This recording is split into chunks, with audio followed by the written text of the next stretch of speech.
kind of like switched over now from Bivol to Beterbiev. I think because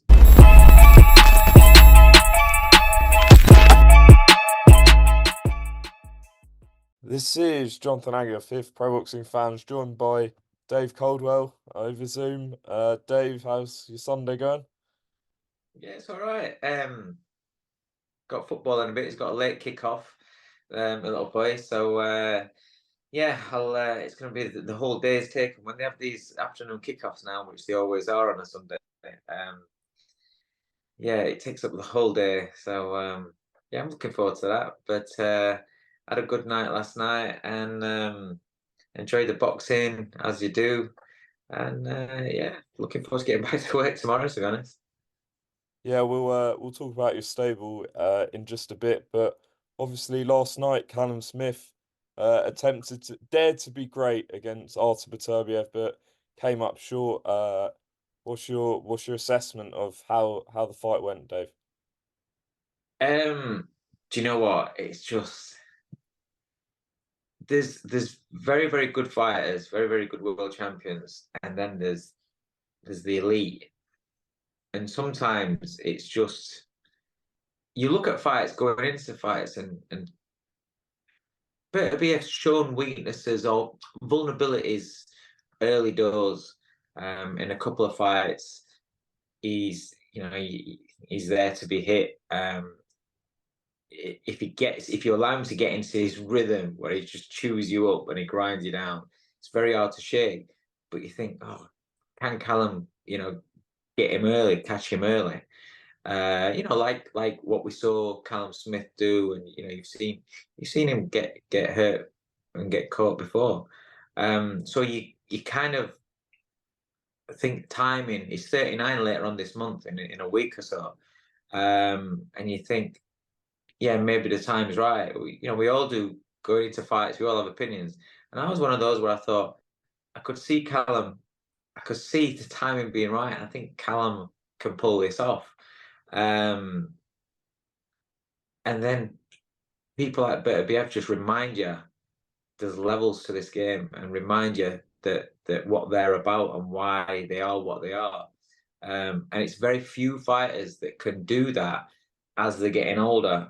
And I mean like late 30s, obviously early 30s isn't old anymore. Mid 30s, that's when it starts, wheels start coming off.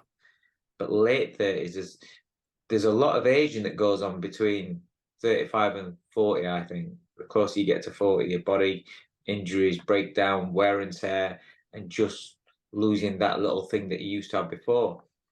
Um, but the gap between the elite and the very good sometimes can be that big that they can get away with it and they can keep on going. But I thought Beterbiev last night, he he looked sensational last night. He controlled the pace. He was patient, but he was pressurizing at the same time. I know he does that a lot, but his defense was really, really good. I did think that um I thought Callum's attacks were a little bit predictable, but you can listen. That first, I think Beterbiev, he goes out there and lets you know straight away. This is what you've got 12 rounds of, son, and lets his heavy hands land on you straight away. A bit like he did that last night where he just jumped on Callum straight away. Remember when Tommy Hearns would go out the first round and let you feel his power straight away? Then if he didn't get a reaction, or if he didn't see the openings, then he'd settle down, get behind his box a little bit, and then always looking to knock you out. I think Beterbiev straight away wanted to put Callum in his box and let him know what this is going to be like. Um, and then it was just a hard night. I thought Callum. Listen, you got to give him respect and give him credit because he kept on trying. He kept on trying. Sometimes you're in with a fighter where they're just too good, and they're just one step in front of you. They make you look very, very ordinary because you can't really get any of your shots off.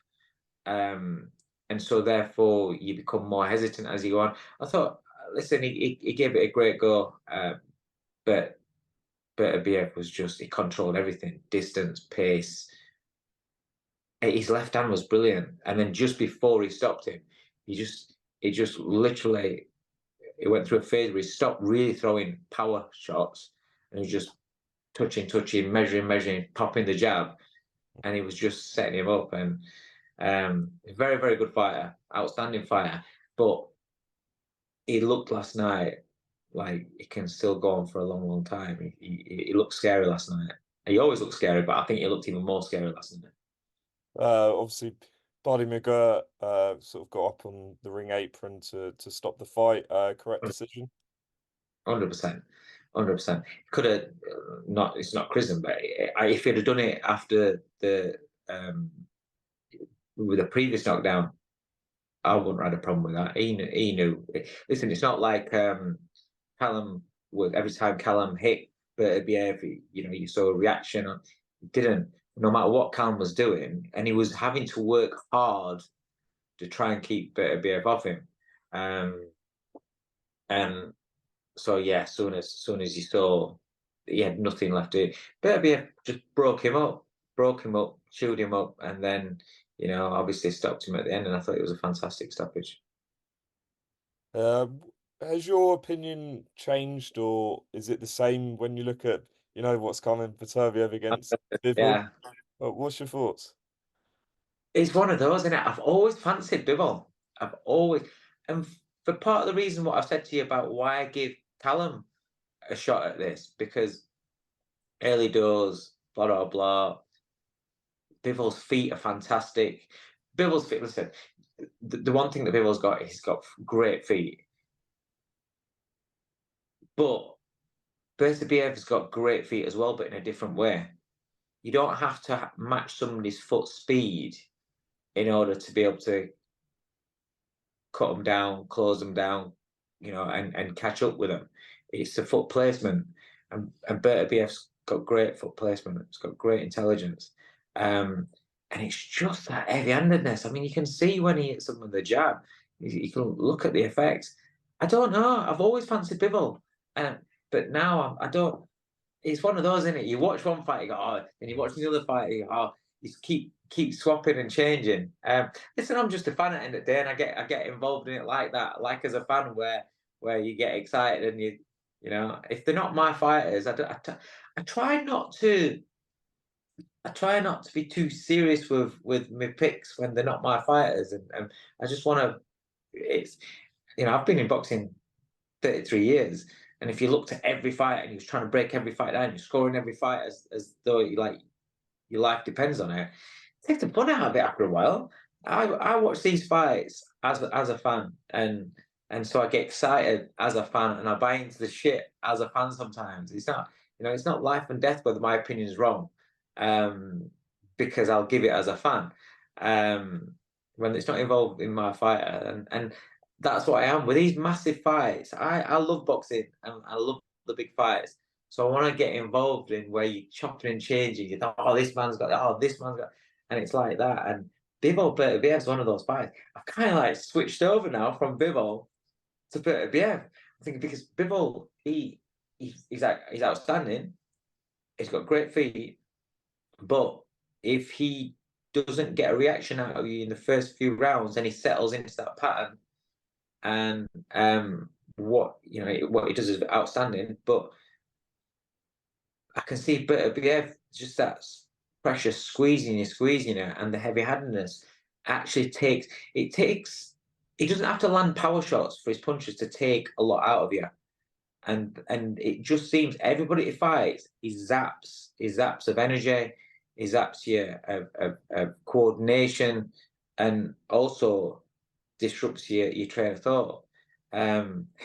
So this morning, I think Beterbiev wins. Is there an argument as well that if he doesn't respect your power, then he just kind of doesn't really care, and he'll just keep coming forward? I think he does that anyway. When he's boxed good fighters, heavy-handed fighters in the past. Listen, Anthony Yard can punch, but he kept on going at Anthony Yard, and it's almost like he will sometimes allow you to have some success in order for you to make mistakes. It's almost part of his way of fighting. But I did think last night, I thought his defense, his hand position was so much, he seemed more switched on with Callum than he has done in a lot of fights. Um, don't forget Callum's 6'4". Another reason why you think, oh, I know he doesn't fight with his height a lot, but you tend to think, if you can catch him on the end of the punches, but he completely took that away. And the amount of times Callum was the one that was falling short, it's just his positioning. His positioning, his ring intelligence is brilliant. Um, and and Bivol against Canelo, you've got to remember the feet, and the activity of what he's actually doing. Canelo doesn't give you a lot anymore. What in between his punches, so Bivol can just dominate with his hands, with his speed, and then with the feet because he's got great feet. Beterbiev's got different feet and different strength, and when he lands that jab, you know about it as well. It's not just like a range finding jab. Um, so yeah, I don't know. I just want to see the fight. I hope the fight gets done now. I think nowadays with the Saudi money, I think we are going to see that fight. Um, and it's going to be exciting. But don't get me wrong, it wouldn't. Like I said, it's one of those fights where he's chop and change. That's what makes great fights. That's what kind of fights we want to see. People get offended and get all pissed off when you pick one person. And you say, "Oh well, I can see how he wins." And how can you see that? But it's opinions. It's a bit of fun. We're picking fights and stuff. So yeah. So this morning, I think for the first time, I think I've always fancied Bivol. But this morning, for the first time, it's not so much.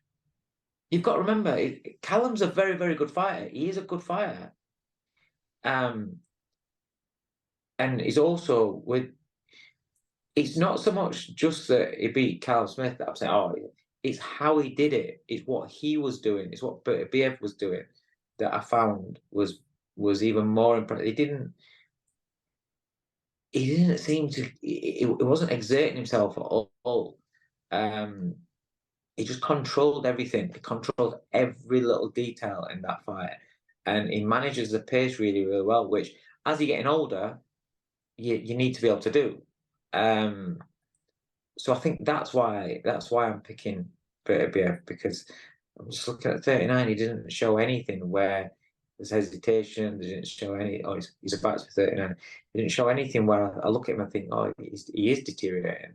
So yeah, I think I'm going to go with Beterbiev on that one. Interesting.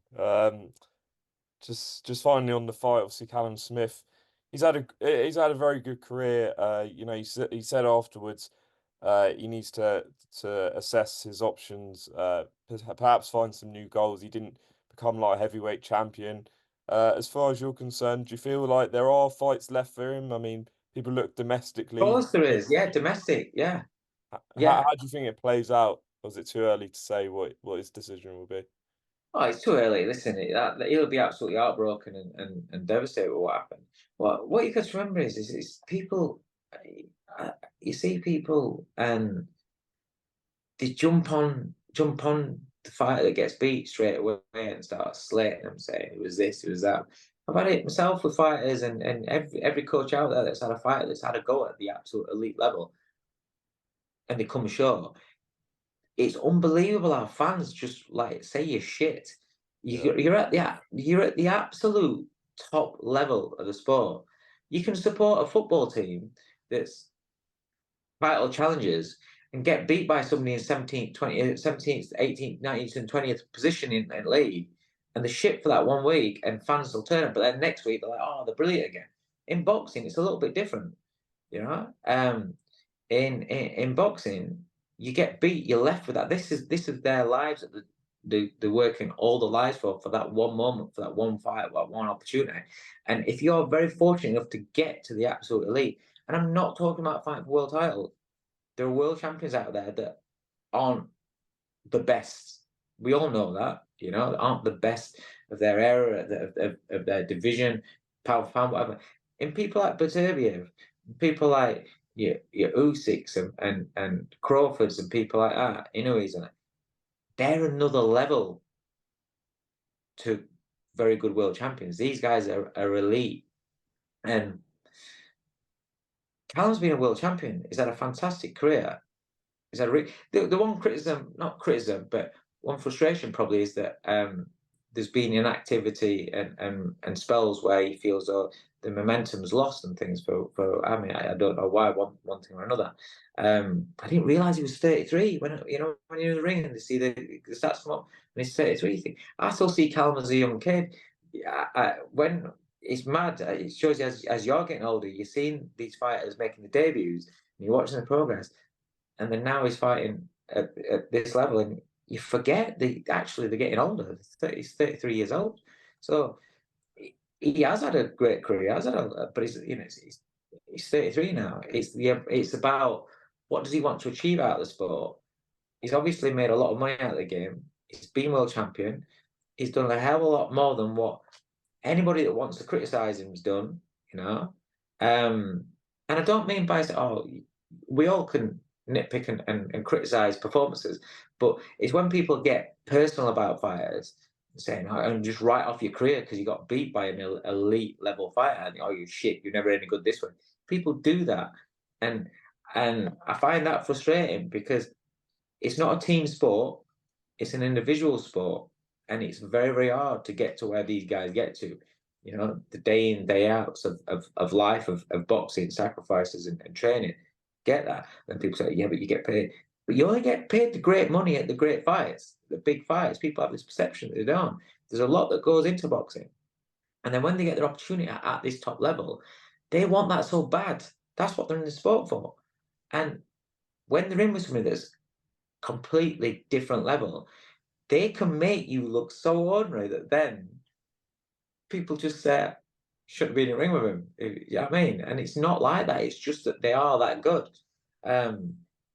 So going back to what Callum might do, I don't know. But what if he was to hang around? Listen, Callum Smith, Anthony Yard, Boatse, winner of Boatse and Aziz, them sort of fights, they're the fights that I wanna see. They're the fights that I feel as though we, again, domestically, we've kind of like been robbed, not seeing it. There's that, like I said, top level, and there's this level here, and these guys are all really good fighters, all really good fighters. You look at Anthony Yard's 2 losses, top level. You look at Callum's 2 losses, top level. Oh, sorry, Anthony's lost 3, hasn't he? He lost 1 and Arthur as well. But I'm talking about the Canelo and Beterbiev fights. But you put them 2 in the mix together. What a fight that is, And then, like I said, Boatse and Dan Aziz winner, put them in. It's a great mix. But do we get that? I don't know.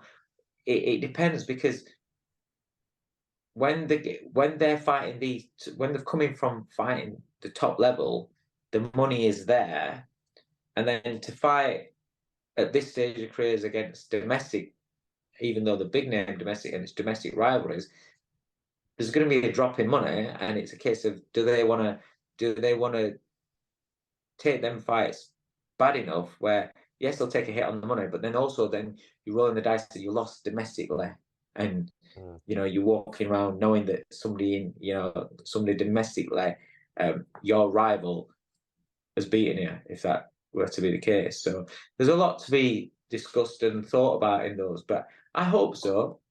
I hope we get those fights. Just as you mentioned it, Boatse Aziz is 2-3 weeks away now. What's your thoughts on the fight? Good fight, man. Good fight. I would say I've been really impressed with Dan Aziz, watching him come through and what he's done over the last few years. Boatse is one of those that I just think he's got so much ability, and he's very, very spiteful, and he's exciting. I think the sharpness of Boatse might be the difference the sharp shooting, the sharp punching of Boxing. And also, he's had some fights where, the Craig Richards fights and things like that, where there is that pride and local bragging rights at stake, sort of thing. I think maybe that gives him an edge. Maybe, I don't know. I think it's a good fight. Really, it is. It is a very, very much a pick and fight for me. But um, I'll I'll lean towards what I say. Perhaps only because I know him. I know him more than Dan Aziz. I've been at his fights live. I like when I see fighters live. I find it different to seeing them on TV. See a little bit more, well, a lot more than what when I see people on TV. I've never seen Dan Aziz live, but I've seen countless fights of Joshua Buatsi live. For me, that I'll just see a little bit more. So I'm going to lean towards Buatsi, but really, there's nothing in it, and it's one of those where if Dan Aziz was to beat him, I wouldn't be too shocked at all. And just to finish off with your stable, Dave, you told me the other day before I messed up the recording that Hopey Price is just recovering from a hand injury. But talk to me about Stephen Cairns. I imagine, I think 2024, you're looking for that to be his breakout year. And, you took him Yeah, to America as well. yeah, it will be his breakout year. I've just can't really announce it now, but I've just signed a deal with him to a promoter, so he'll have a lot more exposure now. I'm not taking the handbrake off him yet. He's only had 7 fights, but a bit more exposure and some just gonna keep him active, getting fights over here now. He's had some great experience boxing abroad. It's been really good for him where he's the the the mental process of boxing away from home abroad in some Uzbekistan, he's boxing Spain, I think, Uzbekistan, Denmark. He's boxed around the place, and so whenever he please God he comes through, and whenever he gets a major fight, if he fights out abroad, he's had that sort of experience already, which is quite priceless. But yeah, he's a very good fighter, very exciting fighter. I think he can be a huge star in British boxing, a huge star for the Irish. He's got a great following. They're following around all the way around the world where he's been boxing. But yeah, it'll be good. It'll be good to really get their backing. He's a lovely kid, but he's exciting, heavy handed. His IQ's coming on so well, taking him sparring here, there, and everywhere. He's developing very, very fast, and he's only just 21 as well. So he's going to have a good 2024, I believe. Hopey Price, very frustrating. He did his hand in his last fight in the final eliminator. We were told don't punch for 10 weeks. See how it is. If it hurts when you come back, you may need an operation after having an assessment. If not, then you'll be fine. We left it 12 weeks, and he got a reaction out of it. So he's off to see the specialist on Monday tomorrow.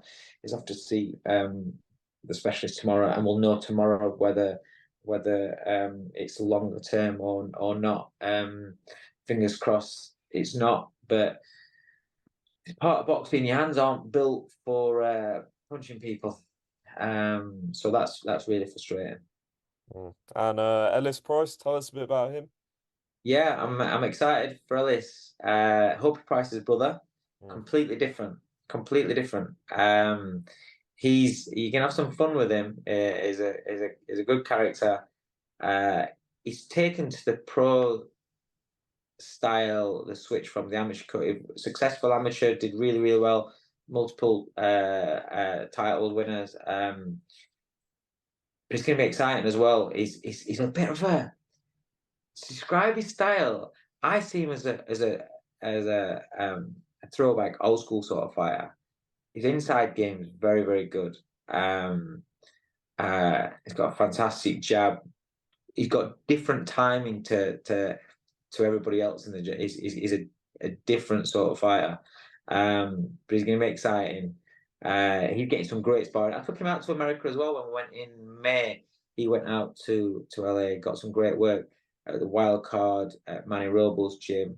Where else did we go? Churchill, I think it was. But yeah, he got some great work out there. It made him grow as a fighter. At the moment, he's getting fantastic work with Kane Baker. I love having Kane up at the gym. He's such a good guy, but his experience and the grit and just sheer persistence that he shows. He really, I've brought him through for the development of Hobie Price, Stephen Cairns. Jordan used to do plenty of rounds with him.